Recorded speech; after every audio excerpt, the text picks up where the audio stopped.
안녕하세요. 편안한 밤 한국어와 함께하는 시간, 심야 한국어에 오신 여러분을 환영합니다. 저는 여러분의 든든한 한국어 친구 민준입니다. 안녕하세요. 저는 지수입니다. 오늘도 민준 씨와 함께 쉽고 재미있는 한국어 이야기를 나눠볼 거예요. 네, 심야 한국어는 한국어를 배우는 모든 분들이 어렵지 않게 한국 문화를 이해하고 한국어를 즐겁게 공부할 수 있도록 돕는 팟캐스트입니다. 복잡한 문법이나 어려운 단어보다는 실생활에서 바로 쓸 수 있는 표현들을 위주로 이야기하고 있어요. 맞아요. 저희는 여러분이 한국어를 더 친근하게 느끼고 자신감을 가지고 한국어를 사용할 수 있도록 항상 옆에서 응원하고 싶어요. 부담 없이 저희 이야기 들어주시면서 자연스럽게 한국어 실력을 키워보세요. 오늘 저희가 이야기할 주제는 바로 문화 충격입니다. 그중에서도 특히 한국인 집에 처음 초대받았을 때 생길 수 있는 문화 충격과 적절한 행동 예절에 대해 이야기해 보려고 해요. 외국인 친구들이 한국인 집에 초대받았을 때 어떤 점들을 조심해야 하는지, 어떻게 행동해야 하는지 궁금해하는 경우가 많더라고요. 아, 정말 중요한 주제네요. 저도 예전에 외국인 친구들이 한국집에 처음 왔을 때 당황하는 모습을 본 적이 있어요. 아무래도 나라마다 집 문화가 다르니까요. 오늘 저희 이야기를 들으시면 한국인 친구 집에 방문할 때 훨씬 마음이 편해지실 거예요. 네. 혹시 한국인 친구 집에 초대받아서 방문할 계획이 있으시거나 언젠가 한국인 집에 방문할 일이 생길 것 같은 분들은 오늘 방송 꼭 놓치지 마세요. 저희 이야기 들으시면서 궁금한 점이나 나누고 싶은 이야기가 있다면 언제든지 저희 심야한 국어 채널에 댓글 남겨주시거나 메시지 보내주시면 좋겠습니다. 그럼 지금부터 오늘의 이야기 시작해 볼까요? 좋아요. 자, 그럼 한국인 집에 초대받았을 때 처음부터 어떤 점을 알아두면 좋을지 이야기해 볼까요? 가장 먼저 떠오르는 건 역시 초대에 대한 감사 표현인 것 같아요. 맞아요. 한국에서는 누가 집에 초대를 해줬을 때 그 초대에 대해 진심으로 감사하는 마음을 표현하는 게 정말 중요해요. 단순히 고맙습니다만 말하는 것보다는 조금 더 정성스러운 표현을 쓰는 게 좋죠. 예를 들면 어떤 표현이 있을까요? 초대해 주셔서 정말 감사합니다. 덕분에 즐거운 시간을 보낼 것 같아요. 라든지 바쁘신데 초대해 주셔서 감사해요. 맛있는 음식 기대됩니다. 처럼요. 그리고 방문하기 전에 미리 몇 시쯤 도착하면 될까요? 라고 여쭤보는 것도 좋은 예의라고 생각해요. 아, 미리 도착 시간을 확인하는 것도 센스 있는 행동이네요. 그리고 또 하나 중요한 것이 바로 선물입니다. 보통 한국에서는 다른 사람 집에 초대받아 갈 때 빈손으로 가지 않는 경우가 많죠? 네, 맞아요. 빈손으로 가는 것을 조금 어색하게 생각하는 문화가 있어요. 아주 비싼 선물이 아니어도 괜찮아요. 작은 성의를 표하는 거죠. 어떤 종류의 선물이 적당할까요? 가장 무난하고 인기 있는 선물은 역시 음료수나 과일이에요. 함께 마실 수 있는 주스나 커피? 아니면 가볍게 먹을 수 있는 과일 한두 개 정도면 충분해요. 아니면 작은 디저트도 좋고요. 케이크나 쿠키 같은 거요. 제가 지수 씨 집에 초대받아 간다면 맛있는 빵을 사갈 것 같아요. 정말요? 너무 좋죠. 부담 없은 선물이 정말 좋은 것 같아요. 그리고 어떤 선물을 사야 할지 정말 모르겠다면 너무 걱정하지 마세요. 혹시 뭐 필요한 거 없으세요? 라고 미리 물어보는 것도 괜찮은 방법이에요. 네, 하지만 보통 한국 사람들은 아니요, 괜찮아요. 그냥 오세요. 라고 대답할 거예요. 그때 너무 서운해하지 마시고 그래도 작은 음료수라도 사가는 게 좋습니다. 그리고 선물은 꼭 포장지에 싸서 예쁘게 드리는 것이 좋아요. 맞아요. 선물을 줄 때는 별거 아니지만 준비했어요. 라든지 작은 성의예요. 라고 말하면서 드리는 것이 겸손하고 예의 바르게 느껴져요. 다음으로 넘어갈까요? 다음은 집에 들어갈 때 알아두면 좋은 점에 대해 이야기해 볼게요. 자, 이제 드디어 맛있는 한국 음식을 먹는 시간입니다. 한국 음식은 함께 나누어 먹는 문화가 강하잖아요. 그래서 식사 예절도 조금 다를 수 있어요. 맞아요. 찌개나 반찬을 다 같이 나눠 먹는 경우가 많기 때문에 개인 접시에 덜어 먹는 것이 중요해요. 자기 젓가락으로 바로 찌개나 반찬을 찝어 먹는 것은 위생상 좋지 않다고 생각하는 경우가 많습니다. 아, 그럼 어떻게 해야 할까요? 만약 개인 접시가 따로 없다면 주인분께 개인 접시 좀 주실 수 있을까요? 라고 정중하게 요청하거나 혹시 여분의 젓가락이나 숟가락이 있다면 그걸로 덜어먹는 것이 좋습니다. 그리고 밥그릇이나 국그릇을 들고 먹지 않는 것이 일반적인 예절이에요. 숟가락과 젓가락만 이용해서 먹습니다. 서양 문화에서는 밥그릇을 들고 먹는 것이 자연스러운 경우가 많아서 이 부분에서 문화 충격을 받는 분들도 있을 것 같아요. 네. 그리고 어른들과 함께 식사를 할 때는 몇 가지 더 지켜야 할 예절이 있어요. 예를 들어, 어른이 먼저 수저를 드신 후에 식사를 시작하는 것이 좋아요. 그리고 식사 중에는 너무 시끄럽게 이야기를 하거나 음식을 쩝쩝 소리 내면서 먹는 것은 피해야 합니다. 어른이 먼저 식사를 시작할 때까지 기다리는 것이 중요하군요. 혹시 음식을 먹다가 맛이 없을 때는 어떻게 해야 하나요? 솔직하게 말하는 게 좋을까요? 절대 안 됩니다. 한국에서는 집에서 만든 음식이 맛없다고 솔직하게 말하는 것은 정말 큰 신뢰예요. 아무리 맛이 없어도 정말 맛있어요. 잘 먹겠습니다. 덕분에 배부르게 먹었어요와 같이 긍정적인 표현을 하는 것이 좋아요. 그리고 음식을 남기는 것보다는 조금씩이라도 다 먹는 모습을 보여주는 것이 예의입니다. 역시 칭찬은 고래도 춤을 춘다고 하잖아요. 한국에서는 음식에 대한 칭찬이 특히 중요한 것 같네요. 그럼요. 그리고 마지막으로 식사가 끝난 후에는 잘 먹었습니다. 라고 큰 소리로 감사 인사를 전하는 것을 잊지 마세요. 그리고 혹시 주인분이 설거지를 하러 가면 제가 도울게요. 라고 말하면서 따라가는 것도 좋은 모습이에요. 물론 보통은 아니요, 괜찮아요. 손님은 편하게 계세요. 라고 하실 거예요. 그래도 도와드리려는 마음을 보여주는 것 자체가 중요하겠죠?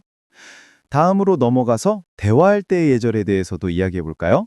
한국인 친구 집에 갔을 때 식사 시간만큼이나 중요한 것이 바로 대화예요.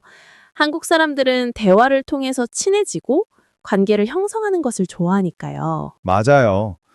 그런데 대화할 때도 조심해야 할 부분들이 있겠죠? 네, 그럼요. 가장 먼저 존댓말과 반말을 적절하게 사용하는 것이 중요해요. 주인분이나 함께 있는 사람들의 나이를 잘 확인해서 존댓말을 쓸지 반말을 쓸지 결정해야 합니다. 어른에게는 항상 존댓말을 써야 하고 비슷한 또래의 친구에게는 편하게 반말을 해도 괜찮아요. 만약 나이를 잘 모르겠다면 어떻게 하는 게 좋을까요? 그럴 때는 일단 존댓말을 쓰는 것이 가장 안전하고 좋은 방법이에요. 나중에 상대방이 편하게 말해도 괜찮아요 라고 말하면 그때부터 반말을 써도 늦지 않아요. 그리고 처음 만나는 자리에서는 너무 개인적인 질문을 하는 것은 피하는 것이 좋아요. 예를 들면 월급은 얼마나 받으세요? 라든지 결혼은 언제 하세요? 같은 질문들이요. 네, 맞아요. 그런 질문들은 한국에서도 친한 사이가 아니면 잘 하지 않는 질문이에요. 상대방이 불편해할 수 있으니 조심해야 합니다. 대신에 취미나 좋아하는 음식, 요즘 관심 있는 영화 등 가볍고 즐거운 주제로 대화하는 것이 좋습니다.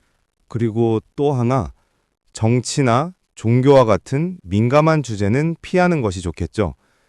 혹시라도 다른 의견 때문에 분위기가 불편해질 수도 있으니까요. 정확해요. 그리고 대화할 때 너무 큰 소리로 말하거나 혼자서만 계속 이야기하는 것도 좋지 않아요. 다른 사람의 이야기를 잘 들어주고 적절하게 반응해주는 것이 좋은 대화 예절입니다. 상대방의 눈을 보면서 이야기하는 것도 중요하고요. 경청의 자세가 중요하네요. 그럼 이제 마지막으로 집을 나설 때의 예절에 대해서 이야기해 볼까요? 네, 그럼요. 잘 마무리하는 것도 정말 중요하니까요. 이제 즐거운 시간을 보내고 집으로 돌아갈 시간입니다. 집을 나설 때도 마지막까지 좋은 인상을 남기는 것이 중요하겠죠? 그럼요. 문을 나서기 전에 오늘 정말 즐거웠어요. 초대해 주셔서 다시 한번 감사합니다. 라고 진심을 담아 감사 인사를 전하는 것이 좋아요. 그리고 혹시라도 불편하게 해드린 점은 없었는지 여쭤보는 것도 좋습니다. 불편하게 해드린 점은 없었는지 여쭤보는 건 어떤 표현으로 할 수 있을까요? 혹시 제가 불편하게 해드린 점은 없었을까요? 또는 혹시 부족한 점은 없으셨을까요? 처럼 여쭤볼 수 있어요. 물론 보통은 아니에요, 괜찮았어요. 다음에 또 오세요. 라고 대답하실 거예요. 그리고 헤어질 때는 따뜻하게 안녕히 계세요. 또는 다음에 또 뵙겠습니다. 라고 인사하면 됩니다. 아, 다음을 기약하는 인사를 하는 것도 좋겠네요. 그럼 집에 돌아와서는 끝일까요? 아니요. 집에 무사히 도착한 후에 문자나 메시지로 집에 잘 도착했어요. 오늘 정말 즐거웠습니다. 덕분에 좋은 시간 보냈어요. 라고 한 번 더 감사 인사를 전하는 것이 좋아요. 한국 사람들은 이런 작은 배려에 감동하는 경우가 많아요. 저도 그런 메시지를 받으면 정말 기분이 좋더라고요. 다음번에 또 초대하고 싶다는 생각이 들고요. 맞아요. 이런 사소한 행동들이 관계를 더욱 돈독하게 만들 수 있습니다. 그리고 혹시라도 주인분께 빌린 물건이 있다면 꼭 빠른 시일 내에 돌려드리거나 돌려드릴 수 없는 상황이라면 미리 양해를 구하는 것이 좋습니다. 네, 기본적인 예의죠. 오늘 이렇게 한국인 집에 처음 초대받았을 때의 예절에 대해서 여러 가지 이야기를 나눠봤는데요. 정말 유익한 시간이었던 것 같아요. 저도 그랬습니다. 아마 이 방송을 들으시는 분들도 한국인 집에 방문할 때 훨씬 자신감을 가지게 되실 거예요.